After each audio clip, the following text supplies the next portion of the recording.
Bonjour à tous, moi je suis Anne-Constance, je suis la fondatrice d'Avanamae. Avanamae, c'est un mot qui signifie « allez, vas-y, reprends-en ». C'était un mot de nos grands-mères un petit peu et c'est un mot extrêmement positif. Et on est parti du principe et on sait en fait qu'on n'a pas envie d'être tous pareils, d'être uniformes.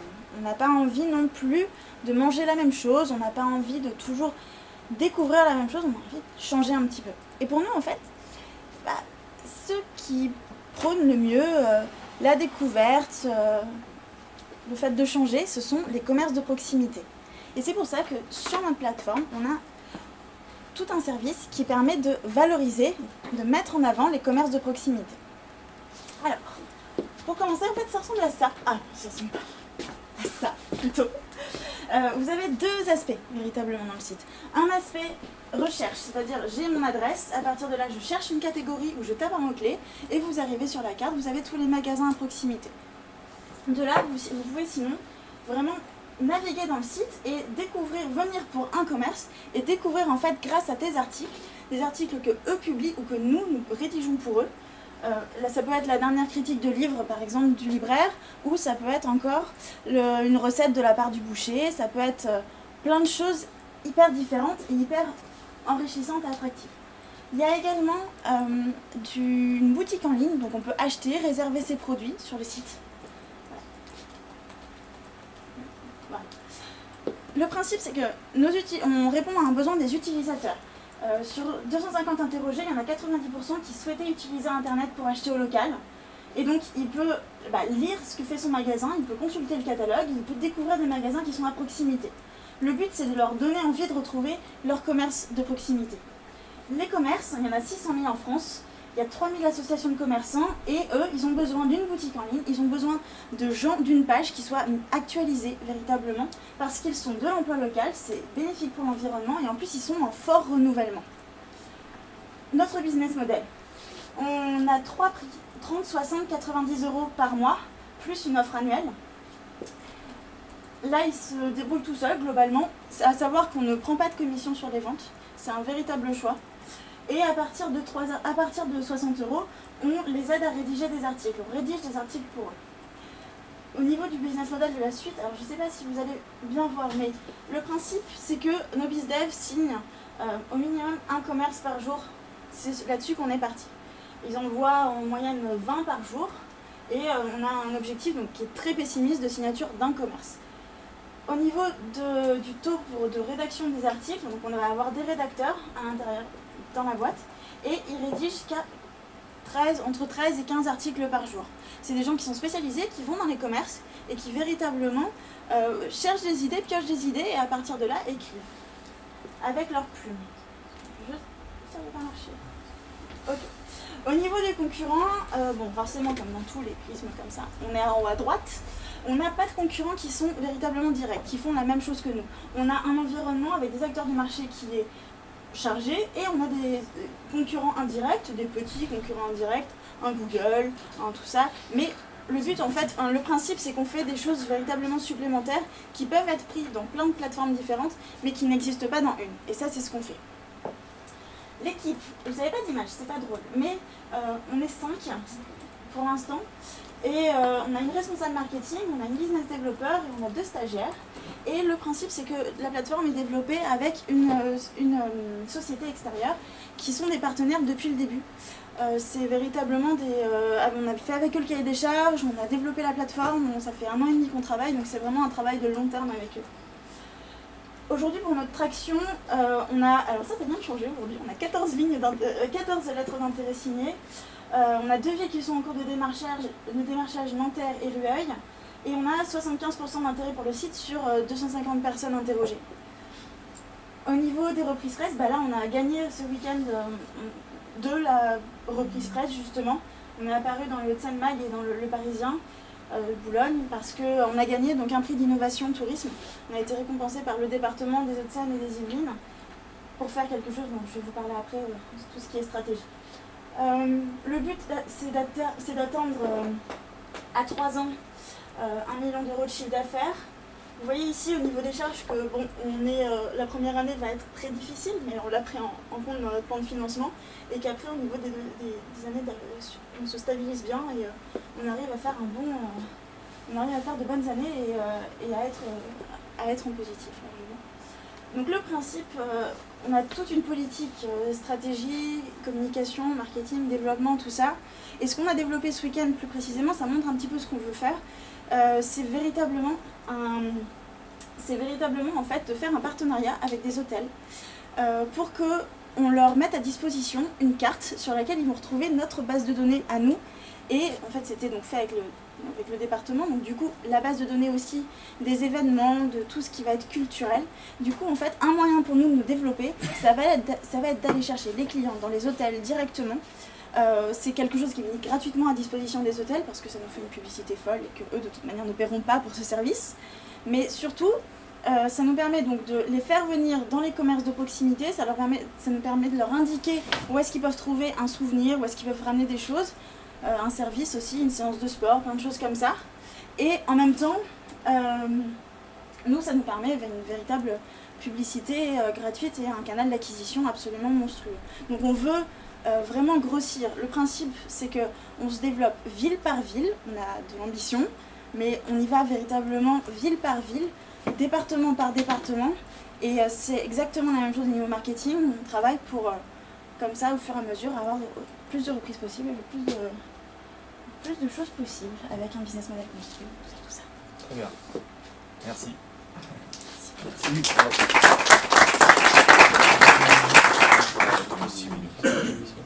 Pardon. Partez pas là.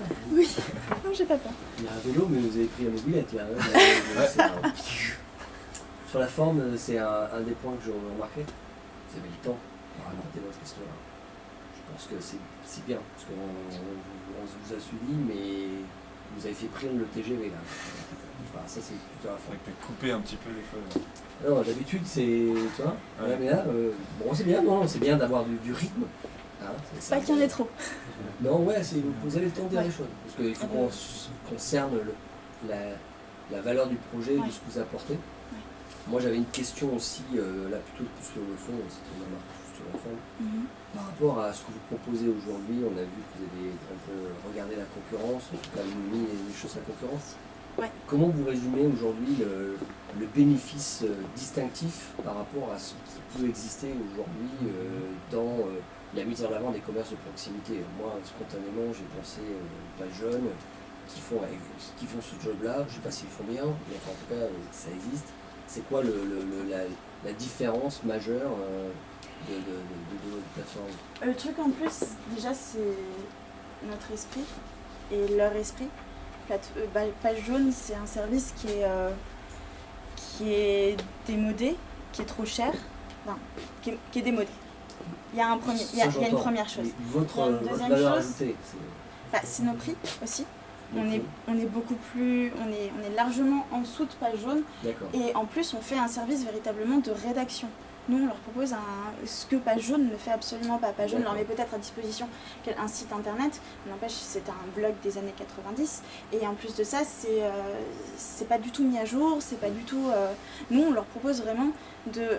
Eux ont les idées et nous, on les met. Et c'est ça vraiment la force. Et je crois qu'on m'a dit que c'était aussi pour ça qu'on était autant soutenus par le POLD, par tout ça. C'est que ils n'ont pas le temps de faire ce service. Et si on leur avait juste donné la plateforme comme ça, en leur disant tenez, on fait une super plateforme, c'est génial, etc. Mais démerdez-vous dessus, ça n'aurait pas fonctionné.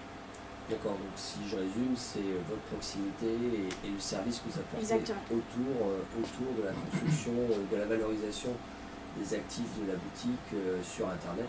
Tout à fait. Vous ne mentionnez pas les réseaux sociaux, c'est quelque chose que vous intégrez dans le Ils ont la possibilité ils vont avoir la possibilité de partager nos articles sur leurs réseaux sociaux. Mais nous, c'est pas le but. On veut quelque chose qui soit hyper poreux. Donc on met leur site internet sur notre site à nous, on met le site Facebook, on met tout ça. On veut vraiment qu'il y ait des échanges. Vous n'avez pas intégré les réseaux sociaux? On va pas le faire, nous, on n'a pas de. Il y a des gens, leur business model, c'est de leur dire je vais publier pour vous sur Facebook. Facebook, ça a un problème déjà, c'est que à partir du moment en fait où vous publiez quelque chose, vous avez de très faibles chances pour que ce soit vu, pour que ce soit repris, pour que ça atteigne les bonnes personnes. Et en plus, le problème de Facebook, c'est que les gens doivent vous avoir découvert déjà en fait. Personne ne vous découvre sur Facebook. Donc du coup, pour nous, on considère que ça n'a pas spécialement d'intérêt d'utiliser Facebook pour vraiment tenir au courant ses clients, pour vraiment les... et à partir de là, on leur propose de toujours le partager dessus, mais par contre, on va pas, enfin, ce serait pas un service que moi je leur ferais payer. Ça n'a pas de valeur, ça a peu de valeur ajoutée. C'est quoi ce que les clients recherchent quand ils font appel à vos services? Les commerçants, les clients, ouais. les commerçants. C'est de la visibilité. C'est de la visibilité, et puis, mais ça pour l'instant, ça on ne peut pas le vendre. Donc dans un premier temps, il y a un vrai service, c'est vraiment de leur rédiger des articles. Les arguments qui marchent vraiment bien, c'est le fait de rédiger les articles, c'est le fait que quand ils viennent sur le site, en fait, ça ce sont des articles. Et du coup, vu qu'ils se rassemblent, ils sont tous les commerçants autour d'une même adresse, parce que le site est géolocalisé, vu qu'on peut venir sur le site pour une raison, pour un fleuriste par exemple, et trouver une idée chez un autre aussi. Et du coup, on assemble en fait la clientèle de tous ces commerçants, et eux ils se disent ah oui, bon, moi je vais dû multiplier ma clientèle et je vais aller trouver des gens qui cherchaient autre chose et en fait qui vont venir chez moi parce qu'ils ont vu que je faisais quelque chose de chouette, donc il y a vraiment ces deux arguments là qui sont vraiment les plus pour l'instant, surtout que on ne leur vend pas d'audience pour l'instant, parce qu'on débute. Bah non, quand on aura le jour, on a des chiffres, voilà, on le fera. Commencer par quelque chose. Mais il y a bien un moment où il faut débuter. Et voilà. Je vais revenir sur le début. Oui. Vous avez commencé en nous expliquant la signification du mot. Oui, juste la signification du mot. Ouais. Et après, on perçoit qu'il y a une attention derrière ça. Mais on ne la sent pas nécessairement dans l'expérience que va vivre l'utilisateur. Le reprendant. Ouais. Et ça, j'aimerais bien que vous le développiez un petit peu. C'est quoi l'idée L'idée, c'est la générosité. L'idée, c'est quand on rentre dans un commerce. Et pourquoi est-ce que nous, on n'a pas fait juste un site avec un mot sur les commerces, quelque chose de complètement statique? C'est parce qu'un commerçant, il a une énorme expertise. Et s'ils veulent, si vraiment ils en prennent la peine, ils peuvent vous apporter énormément, ils peuvent vous conseiller, ils connaissent parfaitement leurs produits, ils font ça par passion, c'est des passionnés. Et du coup, il y a vraiment ce souhait d'en reprendre, d'être généreux, de partager l'information, de partager les produits, partager pas loin, c'est vraiment ça. Si je pousse le truc, ouais. Avanamae, c'est à la fois un peu une sorte d'agence de communication, mais c'est aussi potentiellement une charte. C'est exactement ça. Il va y avoir peut-être un sticker à l'entrée du magasin, dans le monde réel, et on dit si vous vous adressez à un commerce à Avanamae, vous êtes sûr d'avoir cette approche, cette qualité d'accueil ou des choses comme ça. En tout cas, c'est ça l'idée derrière. L'idée c'est pas de sélectionner, l'idée c'est de bien ranger sur le site. Donc du coup, il y a une notation aussi sur le profil, parce qu'on n'est pas, c'est pas le monde des bisounours, les commerces sont pas, voilà, mais on note quand même de manière extrêmement positive. On note selon 3 critères pour l'instant, le beau, bon, cool en fait. Et on met des notes moins bien si éventuellement on n'a pas trouvé que c'était beau, bon ou cool. Et donc on trie bien, on sélectionne pas. C'est vrai qu'il y a des boutiques vers lesquelles on ne se tourne pas. Et c'est vrai que nous, on a clairement notre état d'esprit. Avanamae, c'est pas un mot facile, c'est un mot bizarre un petit peu, mais il y a une vraie marque. Enfin, le logo a vraiment été. Le logo a vraiment été voulu. Alors ça, c'est blanc. C'est blanc. Oui, c'est blanc, c'est pas bleu. Mais le logo a vraiment été. Veut être pétillant, veut évoquer quelque chose, il évoque aussi le rassemblement. Les lettres ne sont pas complètement terminées, et du coup avec tout ce qui se rapproche, du coup oui complètement, la charte elle est, et surtout en plus dans la rédaction d'articles, ça va pas être des articles, ça va être des articles qui vont devoir donner envie, qui vont véritablement, du coup nous on s'applique à nous-mêmes cette charte et après il y a tellement de choses à faire en fait avec les commerces de proximité, on voit on est vraiment dans un creux de vague. Et ils ont plein de bonnes pratiques à absorber, ils ont plein de choses, et ils ont plein d'envie aussi. C'est ça qui est chouette. Du coup, voilà. Et je reviens sur les histoires des blogs, des articles que vous rédigez, parce qu'à un moment donné, un article qui peut être bien écrit, intéressant, mais il faut qu'à un moment donné, on soit vu. Oui. Donc ça va être, vous allez très vite rentrer dans une problématique de visibilité au moins des contenus que vous allez faire. Ouais. Là-dessus, vous avez dans vos business models, c'est des choses que vous avez commencé à intégrer, parce que je suppose que le site il a quand même des ambitions. Vous avez parlé des ambitions sur la partie de chiffre d'affaires, Ouais. qui me semble Oui. assez forte au vu de la première année. Sachant que vous êtes sur un territoire qui est des Hauts-de-Seine pour l'instant, Oui. c'est ça? C'est ça. Le 1 million, je sais que je vais revenir 3 ans. sur 3 ans, d'accord. C'est avec, vous avez déjà établi le plan d'action sur les différentes communes de l'Île-de-France. On est en train. On est en train. Clairement. Parce qu'il y a des régions qui sont plus intéressantes que d'autres. Exactement. Et c'est pour ça qu'on n'est pas parti sur Paris. On ne voulait pas être parisiano-parisien, on ne voulait pas proposer quelque chose qui soit à des gens qui sont déjà extrêmement ouverts au numérique. On voulait justement se situer entre les deux. Et du coup, pareil, entre Nanterre et Rueil, là, on teste bien, on voit bien qu'il y a des différences d'approche. Et le but, c'est vraiment de parler à tout le monde et c'est de parler aussi à des zones qui soient moins denses. Et de pouvoir dire, ah ben là, par exemple, là, il y a le producteur qui est un petit peu plus loin, mais qui est quand même dans votre zone. Enfin, en fait, la carte va se mettre à l'échelle en fonction de là où on se trouve et de la densité de la zone. Du coup, on peut à la fois, après, à terme, comme ça, être dans des endroits un peu paumés et au final, où il y a des choses, et des endroits, a priori, beaucoup plus riches. Et du coup, la première partie de la question, c'était sur... C'était mis sur la notion de visibilité. Ouais, parce que en fait, je vais la reformuler différemment parce qu'en fait, sur la notion de visibilité, parce que vous nous dites que effectivement, c'est pas pour l'instant prévu dans la manière de travailler, ça veut dire que c'est prévu, mais pas tout de suite. Ouais. Pour travailler quand même pas mal dans la partie depuis très nombreuses années, je pense que c'est un sujet qu'il faut que vous preniez dès le départ, parce que un commerçant, quel qu'il soit, aussi sympathique avec tous les produits qu'il veut, c'est quand même vrai que le trafic arrive soit en magasin. Le sujet, on va dire, ils sont assez pragmatiques. Ouais. Donc du coup, en fait, vous risquez d'être vite confronté. Comment est-ce qu'on va chercher nos utilisateurs? C'est ça la question. Ouais. On va les chercher par énormément de com local, énormément d'événements locaux aussi. On travaille avec les mairies, on travaille avec les associations de commerçants. On laisse des cartes dans des magasins, des cartes hyper attractives pour que les commerçants puissent les donner. Donc du coup, on marque le territoire, mais on va assez vite quand même d'une ville à une autre. Là, en 2 semaines, on a fait 2 villes déjà. Donc on va... En plus, surtout... Vous êtes lancé il y a 2 semaines, c'est ça? Oui, oui, c'est ça. D'accord. Voilà. Il faut bien commencer. Oui, il faut y aller un moment. Faut bien, ça fait 2 ans qu'on bosse sur le projet et ça fait 4 mois que la société est créée. Et du coup, non, on a fait 2 villes en 2 semaines. Donc, du coup, action locale, communication locale sur les événements, et après, comme local, reprise presse, travailler avec les mairies, travailler avec la collectivité, travailler avec le département, travailler avec se faire connaître. Voilà, on commence toutes les institutions. Et après, toute une partie aussi SEO, bien sûr, référencement optimum. Payant aussi. Payant aussi. D'accord. On a un budget sur ça. Une petite question dans l'assemblée. Il n'y a pas du tout de notation prévue par les clients? Beau, bon, cool. Et par les clients? Par les clients. Par les clients. Par les clients. Et des avis.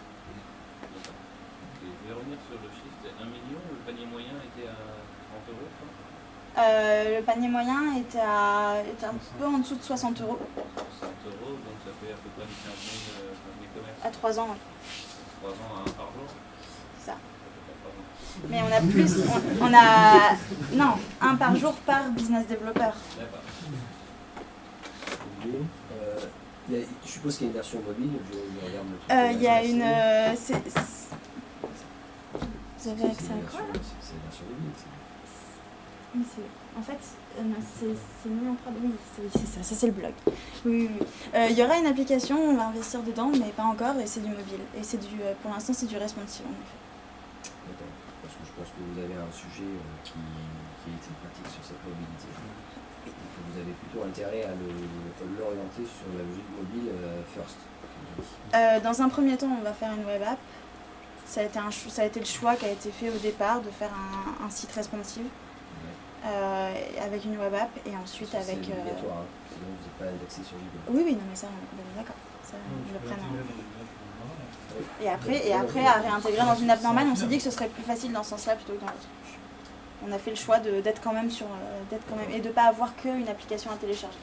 Moi, je ne suis pas un exemple, mais mon téléphone est toujours plein et donc je télécharge très peu de nouvelles applications. Là, on a vu ce week-end, enfin, les experts ne sont pas forcément unanimes sur l'idée de faut absolument faire une application, enfin commencer à en avoir beaucoup.